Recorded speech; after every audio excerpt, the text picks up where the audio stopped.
जानकी के 3 बच्चे थे, जिसमें से 2 लड़के विनोद और प्रमोद और 1 लड़की कविता थी। बिन बाप के बच्चों को जानकी ने खूब लाड प्यार से पाला। उसने कभी उन्हें कोई तकलीफ नहीं होने दी। माँ बाप दोनों की जिम्मेदारियां उसने बखूबी निभाई। समय बीता और तीनों बच्चे जवान हो गए।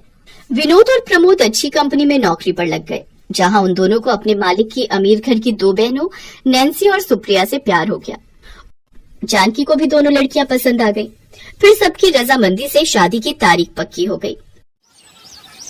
माँ, मैं तो अपने भाइयों की शादी में गाउन पहनूंगी।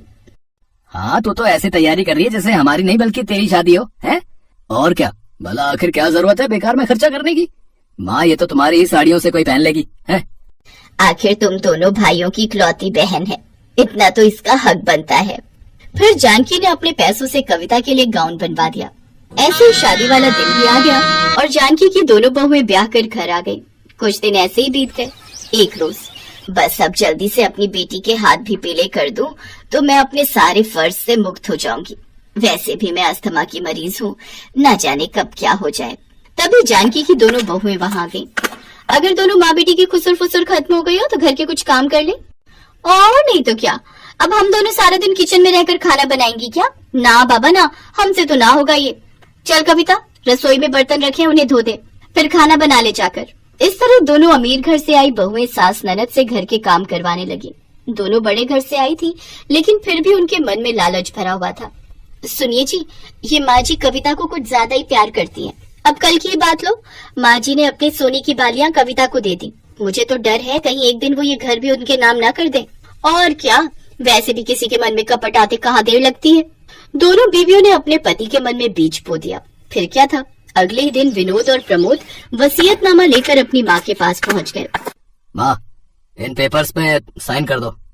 कैसे पेपर्स और क्या लिखा है इसमें? यही कि आपको कुछ हो गया तो आपकी ये सारी प्रॉपर्टी हमें बढ़ जाएगी। अपने जीते जी तो मैं ऐसा नहीं करूंगी। माँ, आप मेरी चिंता क्यों कर रही हो? और वैसे भी अभी तो मैं पढ़ ही रही हूँ। आप ये घर बेझिझक होकर साइन कर दो। अपनी बेटी की बात मानकर जानकी ने वैसा ही किया। लेकिन अब तो जैसे नैन्सी और सुप्रिया का सपना पूरा हो गया। एक रोज दोनों भाई ऑफिस के काम से शहर से बाहर गए होते हैं और कविता की दोनों भाभियां किटी पार्टी में गई होती है। तभी अचानक जानकी की तबीयत खराब हो जाती है। दोनों भाभियां फोन नहीं उठा रही, अब क्या करूं? माँ, तुम चिंता मत करो, मैं तुम्हें अभी अस्पताल लेकर चलती हूँ। कविता बाहर ऑटो ढूंढने जाती है, लेकिन जब तक वो वापस आती तब तक जानकी दम तोड़ चुकी थी। अपनी माँ की मौत के सदमे से कविता को बहुत गहरी चोट पहुंची थी, लेकिन अभी उसका दुख दूर नहीं हुआ था कि उसकी दोनों भाभियों ने वो कर दिया जिसकी उसे उम्मीद नहीं थी। नहीं भाभी, मैं इस घर को छोड़कर कहीं नहीं जाऊंगी। इस घर में मेरी ये माँ की यादें बसती हैं। लेकिन तुम्हें हमारे साथ ये घर छोड़कर जाना ही होगा, क्योंकि हमने ये घर बेच दिया है। तुम ऐसा कैसे कर सकती हो भाभी? नहीं, मैं अपने रहते इस घर को नहीं बेचने दूंगी। इसके अलावा तुम्हारे पास कोई ऑप्शन भी नहीं है, क्योंकि माँ ने ये अपने दोनों बेटों के नाम कर दिया था। दरअसल उस रोज उन्होंने वसीयतनामे पर अपना ही नाम लिखा था, कविता का नहीं। कविता मजबूर थी, वो कुछ नहीं कर पाई और मजबूर होकर अपनी भाभियों के साथ चली गई। कविता हमेशा अपनी माँ को याद करके रोती रहती। ओफो, अब ये तुम्हारा रोना धोना आखिर कब तक चलेगा? चलो अब ये सब ड्रामा बंद करो और घर के काम करो जाकर। आखिर कब तक मुफ्त की रोटियां तोड़ेगी? हाँ, उठो अब और रसोई में बर्तन पड़े हैं, उन्हें धो लो, फिर कपड़े भी धो लेना। लेकिन पहले रसोई में जाकर नाश्ता बना लो।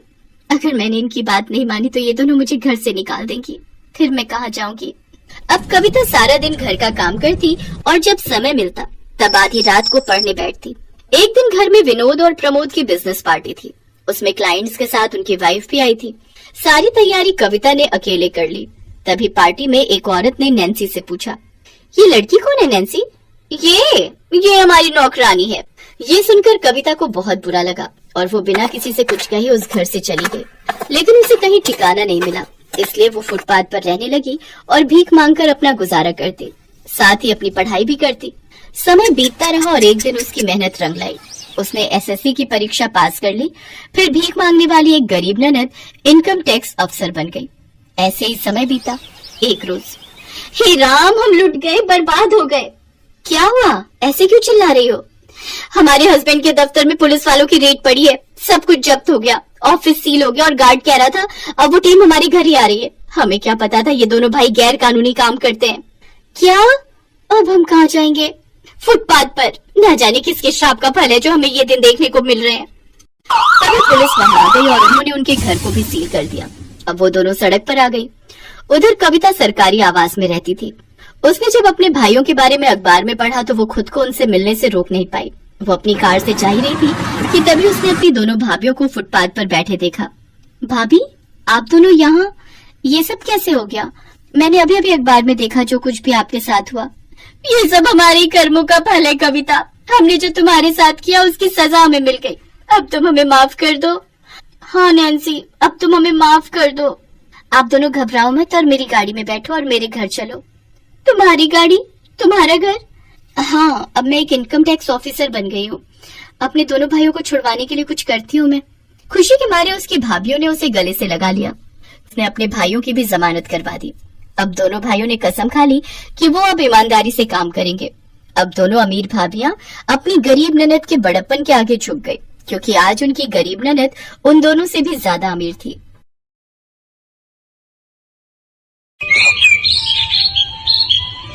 अनुराधा की ननद वर्षा एक अमीर घर में ब्याही हुई थी। वर्षा की जब शादी हुई थी तब उसके मायके वाले अमीर थे, इसलिए वर्षा की शादी में अच्छा खासा दहेज भी दिया गया था। राकेश का कारोबार अच्छा था पर अचानक बिजनेस में घाटा हो गया। अब अनुराधा और राकेश को गरीबी में दिन गुजारने पड़ रहे थे।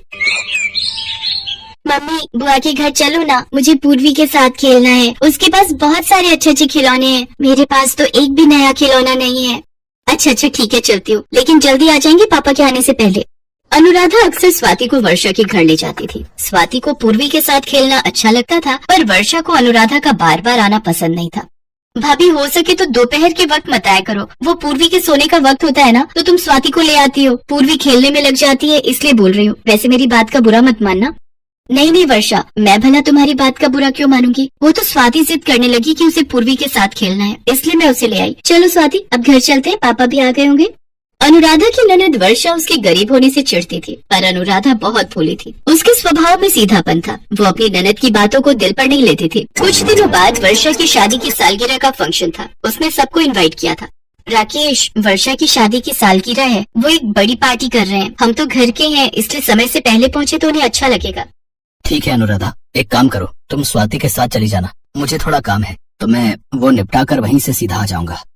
ठीक है राकेश, फिर मैं स्वाति को लेकर चली जाऊंगी। अच्छा, पता नहीं वर्षा का फोन आया था, कुछ काम है, शायद कल की पार्टी का, इसलिए बुला रही है। ठीक है, चली जाओ, स्वाति को भी लेती जाओ, मैं भी जा रहा हूँ, शाम तक लौटूंगा। अनुराधा वर्षा के पास चली जाती है। वर्षा ने कुछ साड़ियाँ निकाल कर रखी हुई थी। अनुराधा भाभी, कल की पार्टी काफी बड़ी है और मैं नहीं चाहती भैया और आपकी पीठ पीछे कोई बात बनाए। मेरी ससुराल वालों और अनिल को तो आप जानते ही हो, सब लोग बहुत हाई फाई हैं और मैं नहीं चाहती कि मेरे मायके वालों की वजह से मेरे अपने ससुराल के रिश्तेदारों के सामने इंसल्ट हो। आपके पास तो कोई ढंग की साड़ी नहीं होगी। ये मेरी कुछ साड़ियाँ रखी थी, मैंने तुम्हारे लिए निकाल दी है, ये लेती जाओ। और हाँ भाभी, अनिल के कुछ कोट पैंट उन्हें टाइट हो गए, वो भैया कल के फंक्शन में पहन लेंगे। अनुराधा कुछ बोल नहीं सकी और चुपचाप घर आ गई। उसने घर आकर कोट पैंट एक अलमारी में छुपा कर रख दिए ताकि अपनी बहन का ये स्वभाव देखकर राकेश को बुरा न लगे। अगले दिन अनुराधा और राकेश फंक्शन के लिए पहुंचते हैं। राकेश भैया, आप क्या ये कुर्ता पजामा पहन कर आए हो? मैंने भाभी को आपके लिए कोट पैंट दिए तो थे। अब कौन से कोट पैंट? सुनिए, अनिल जी आपको बुला रहे हैं। अनुराधा बात को काट देती है और वर्षा मेहमानों में बिजी हो जाती है। कुछ देर बाद वर्षा अनुराधा के पास आती है। अनुराधा भाभी, स्वाति का जरा ध्यान रखना, 2 बार गुलाब जामुन और आइसक्रीम की प्लेटें ले चुकी है। मैं इसे बहुत देर से देख रही हूँ। मेरे ससुराल वाले क्या सोचेंगे कि मेरे मायके वाले कितने भुक्कड़ हैं। इस होटल में प्लेट का हिसाब है, एक प्लेट उठाने पर 2000 रुपए लगेंगे। कभी स्वाति बार बार प्लेटें उठाती रहे और आप चुपचाप देखती रहो, है तो वो शैतान ही। अनुराधा की आंखों में आंसू आ जाते हैं। तभी राकेश आ जाता है और अनुराधा अपने आंसुओं को छुपा लेती है। क्या हुआ अनुराधा, वर्षा क्या कह रही थी? वो कुछ नहीं, बस ऐसी कोई सामान था तो वो मुझसे पूछ रही थी। वर्षा अपनी भाभी अनुराधा को नीचा दिखाने में कोई कसर नहीं छोड़ रही थी। अरे वर्षा, ये तो तुम्हारी भाभी अनुराधा है ना? और कैसा चल रहा है तुम्हारे भैया का काम? क्या बताऊं मिसेस शर्मा, जब से भाभी के कदम हमारे घर में पड़े हैं, मेरे तो मायके में मानो अकाल पड़ गया है। मम्मी पापा इस दुनिया में नहीं रहे, बेचारे भैया अकेले कमा कमा कर थक गए। ये तो पहले ही गरीब खानदान से आई हुई थी, मैं ही हूँ कि इनकी मदद करती रहती हूँ। अब क्या करूँ, हूँ तो आखिर बहन ही। अपने भाई का दुख तो मेरे से देखा नहीं जाता। आज फंक्शन में पहनने के लिए कपड़े भी मैंने ही दिए हैं।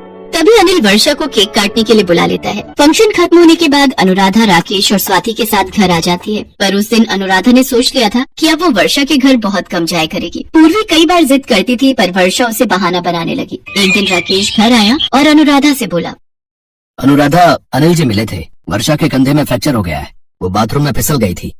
क्या? वर्षा बाथरूम में गिर गई? कब हुआ? कैसे? पूरी बात अनिल जी फोन पर बता नहीं सके। तुम तैयार हो जाओ, हम हॉस्पिटल चलते हैं। सुबह ही एडमिट हुई है वर्षा। अनुराधा राकेश के साथ हॉस्पिटल पहुंचती है। ये सब कैसे हुआ वर्षा? बाथरूम का बल्ब खराब हो गया था, वहाँ अंधेरा था, तभी पैर फिसल गया और देखो मुझे चोट आ गई। चिंता मत करो वर्षा, सब ठीक हो जाएगा। कल पूर्वी का एग्जाम भी है और घर कौन देखेगा? डॉक्टर ने मुझे यहाँ कुछ दिन रुकने के लिए बोला है। वर्षा तू चिंता क्यों करती है? मैं और तेरी भाभी है ना, सब संभाल लेंगे। तू बस अपना ध्यान रख। अच्छा, मैं स्वाति को स्कूल लेने जा रहा हूँ, पूर्वी को भी लेता आऊंगा। अनिल जी आप यहीं वर्षा के पास रुको। वर्षा तुम बिल्कुल चिंता मत करो, मैं हूँ ना, फिर परेशान क्यों होती हो? सारी चिंता छोड़ दो और आराम करो। अनुराधा वर्षा के पीछे घर का सारा काम संभाल लेती है और पूर्वी को भी समय से स्कूल भेज देती है। कुछ दिनों तक वो और राकेश वर्षा का पूरा ध्यान रखते थे। कुछ दिन बाद वर्षा को हॉस्पिटल से छुट्टी मिल जाती है। अरे वर्षा लेटी रहो, आराम करो। अब मैं ठीक हूँ भाभी, तुमने मेरी परेशानी के वक्त मेरी कितनी मदद की, पूर्वी की देखभाल की। तुम बहुत अच्छी हो भाभी। तुमने और भैया ने मेरा कितना ख्याल रखा। ससुराल की अमीरी के घमंड में मैं अपने कीमती भैया भाभी का प्यार खो रही थी। आज सासू माँ और मेरी जेठानी दोनों ने मेरी इतनी देखभाल नहीं की जितनी आपने और भैया ने की है। वर्षा की आंखों में आंसू आ जाते हैं। उसे अपनी गलती का एहसास हो जाता है। वो अपनों के प्यार को समझ गई थी।